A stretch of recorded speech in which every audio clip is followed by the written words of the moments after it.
Знают ли школьники свои права? Пользуются ли ими? Ответы на эти вопросы помогли найти учащимся специалисты разных структур. В 29-й средней школе и физико-техническом лицее сегодня в рамках Всероссийского дня правовой помощи детям провели юридическую консультацию, рассказывает Нургуяна Егорова. Иногда даже взрослые не всегда знают и используют свои права, тем более ребенок. Сегодня первым делом школьникам рассказали о вреде курительной смеси «Спайс», чтобы оградили себя и друзей от пагубной для здоровья привычки. Сегодня был фильм про спайс.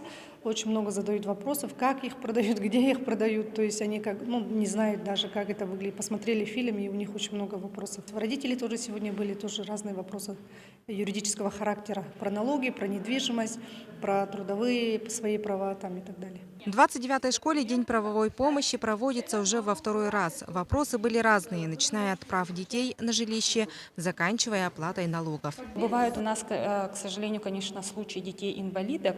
В данном случае законодательно тоже предусмотрены льготы.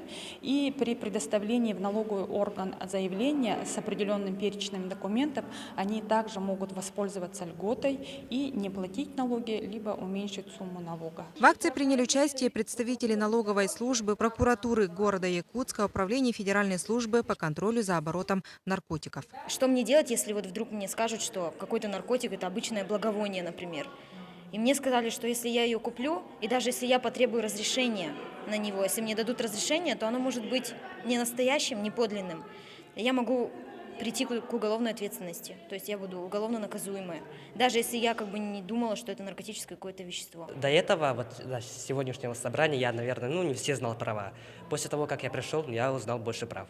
Помимо занятий в группе, специалисты провели индивидуальные консультации для желающих. Организаторы планируют проводить подобные мероприятия ежегодно. Ведь каждый должен знать свои права. Нургуяна Егорова, Василий Слепцов, НВК «Саха», Якутск.